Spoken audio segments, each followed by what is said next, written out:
Imagine this. You walk into school on a Monday morning. You're not late. You're not loud. You're not causing trouble.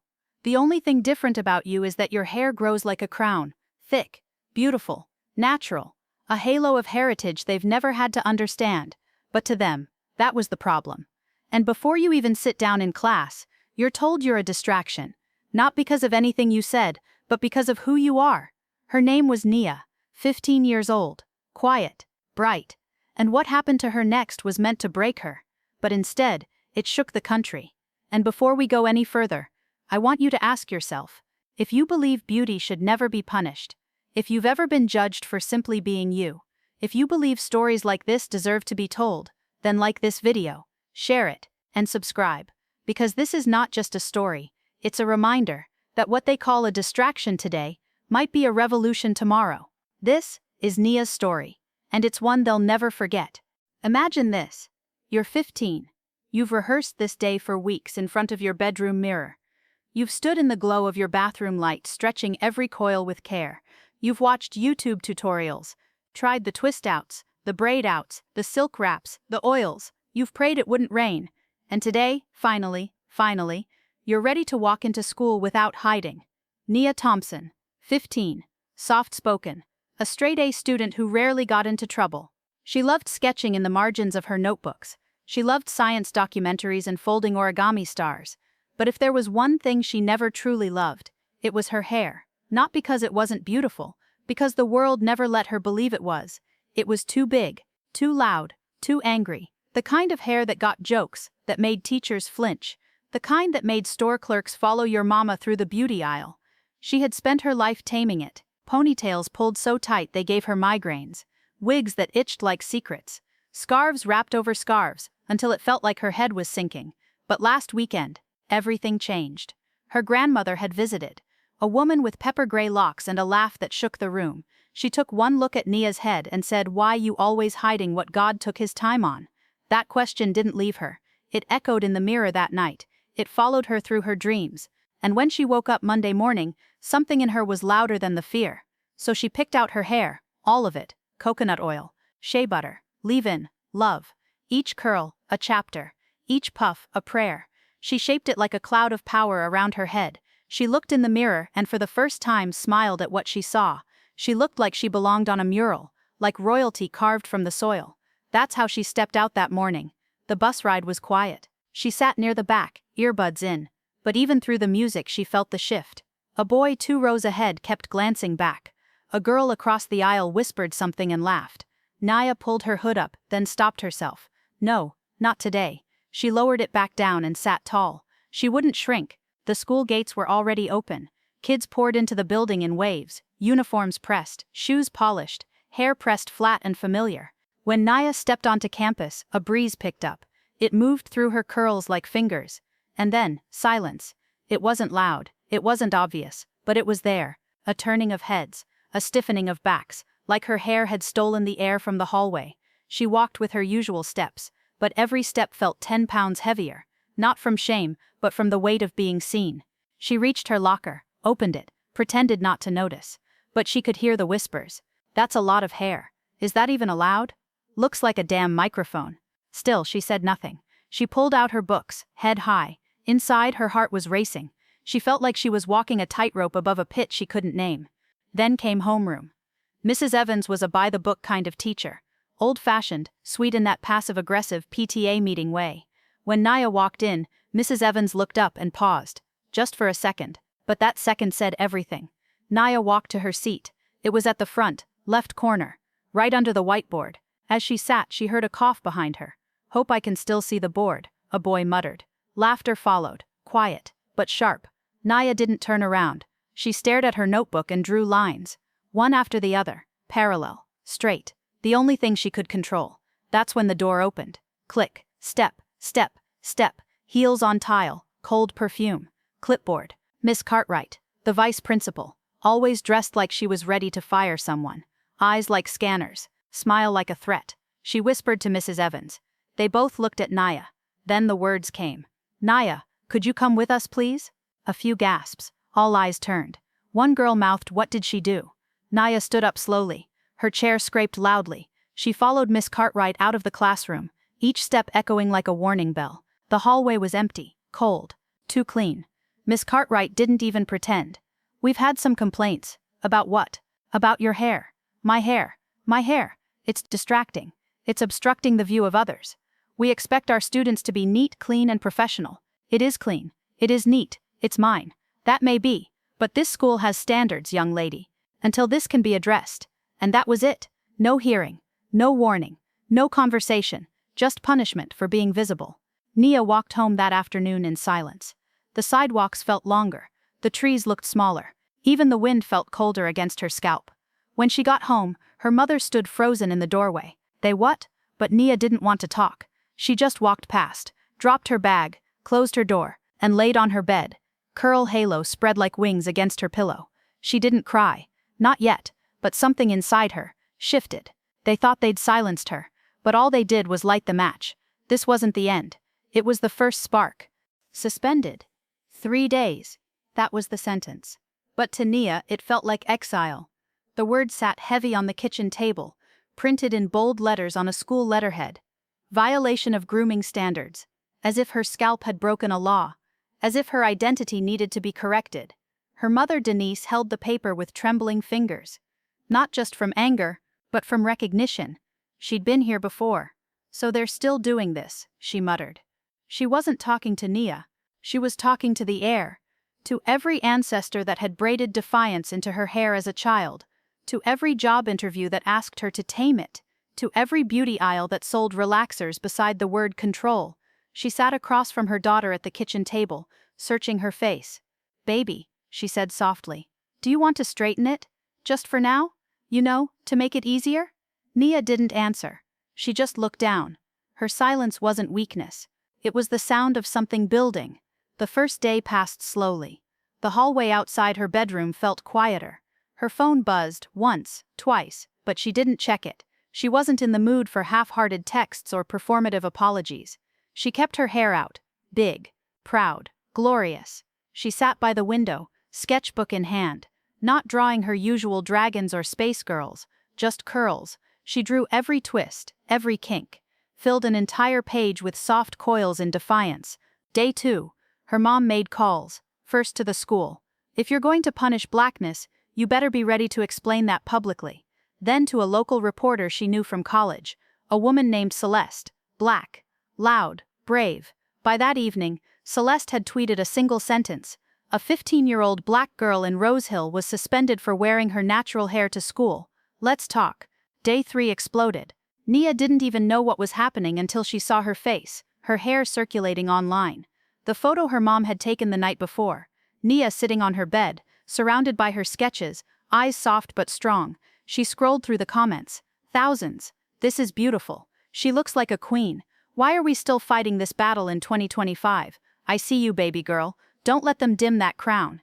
My daughter saw this and said, "Mommy, her hair looks like mine." But not all were kind. Rules are rules. She should just conform. Too much hair for a classroom. Facts. Her hand shook. Her eyes burned. "They don't even know me." But then, another message. This one, from a girl she didn't know. From Texas. "They made me cut my afro in 8th grade. I cried for weeks. But seeing you, I feel brave again. Thank you." Nia stared at the message. For the first time in days, she let the tears fall. Outside, the sun was setting. The sky, an orange haze over the rooftops.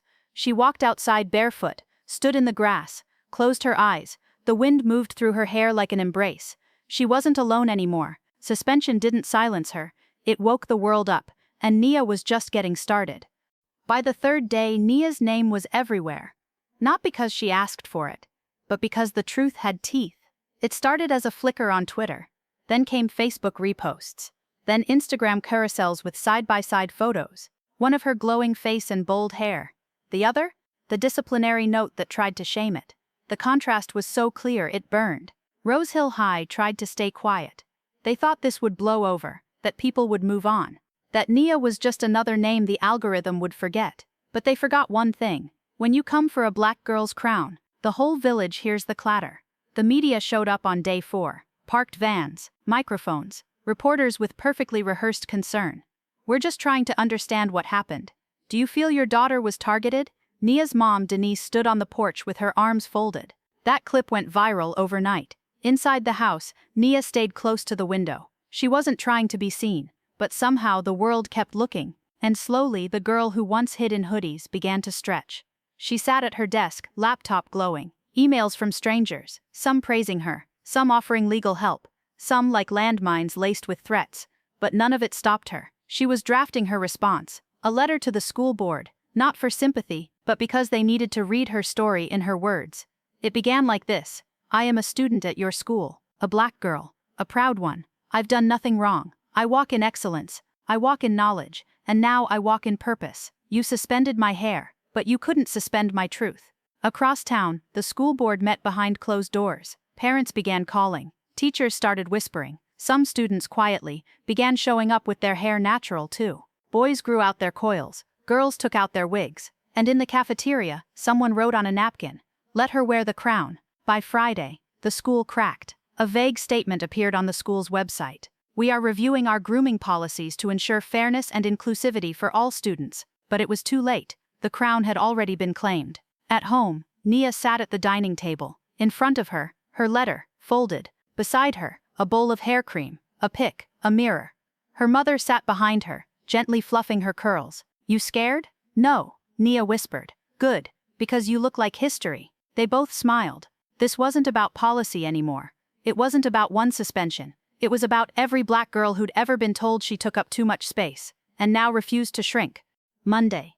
Suspension over. Sunlight gold and heavy on the sidewalk. But to Nia, it felt like stepping back into the lion's den. Her mom drove her to school in silence. Nia wore her school uniform, neatly pressed, buttoned, polished. But her hair? Bigger than ever.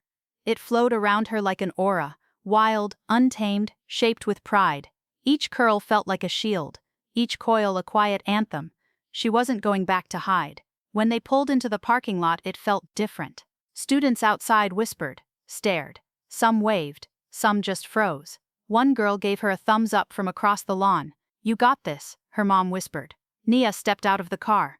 The air was crisp, cool, but her palms were sweating. She clutched her backpack and walked in. Inside, it was quiet. Too quiet. She moved down the hallway like a ripple across still water. Kids parted slightly when she passed. Not out of fear, not out of cruelty, out of awareness. Because the girl they ignored last week was now on the news. She entered homeroom. Mrs. Evans barely made eye contact. Welcome back, Nia, she said quickly, moving on with roll call like nothing happened. But something had. Even the classroom felt different. One girl beside her whispered, they're calling an assembly. For you. Nia blinked. For what? They said to address recent events. The whole school's going. By third period, it was confirmed. The auditorium. 11 a.m. All students, all staff, school board, parents, and Nia, she wasn't told anything. She was just invited.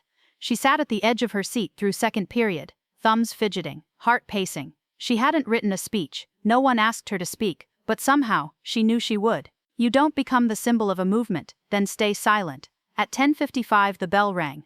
The walk to the auditorium felt like a slow march through fog. Whispers chased her down the hallway. Phone cameras peeked from half-zipped bags. She entered through the side door, eyes already on her. Rows and rows of seats filled, teachers lining the walls. On stage, a podium, a chair, a microphone. No one said anything, until a voice echoed through the speakers. We now call on Nia Thompson to share a few words. The room held its breath. She hadn't agreed, hadn't prepared, but something inside her was ready. She walked up the steps, slow, steady, each footfall on the wooden stage a quiet drumbeat. She reached the microphone, looked up, hundreds of eyes, every teacher, every bully, every friend, every stranger. Even Miss Cartwright was there, arms folded, watching. She took a breath, and began. 3 days ago, I was suspended, not because I broke a rule that made sense, but because my hair, my identity, made someone uncomfortable. They said it was distracting, obstructive, unprofessional, but my hair is none of those things. My hair is history, my hair is freedom, it is my father's strength and my grandmother's resistance. It is the pride of generations who were told to hide what God made holy. The room was still, you could hear the lights buzzing overhead. She continued, I didn't ask to be a protest, I just wanted to learn. But if standing in my truth causes discomfort, then maybe it's the discomfort that needs to be examined, not me. This isn't just about hair, it's about the space we're allowed to take up, the way we're asked to shrink. Stay quiet, Blend in. Well, I'm done shrinking. A pause. And then, clapping, soft at first, then louder, and louder, until the whole auditorium rose to their feet. A standing ovation, not for rebellion, for truth. Even Ms. Cartwright clapped, just once, but that one clap felt like thunder. Nia stood there, eyes wide, and for the first time in her life, she didn't feel like a student. She felt like a storm, not angry, not wild, just powerful, unapologetic, uncontainable. The crown they tried to suspend, it had just been seen by everyone. The assembly ended, but the movement began. By the next morning, something had changed at Rose Hill High, not just the way people looked at Nia, but the way they looked at themselves. A boy in sophomore year walked in with his curls out, no gel. A girl from the cheer squad removed her extensions and showed her real coils for the first time. Even one of the teachers, Miss Lopez, came in with her afro soft and full under a head wrap.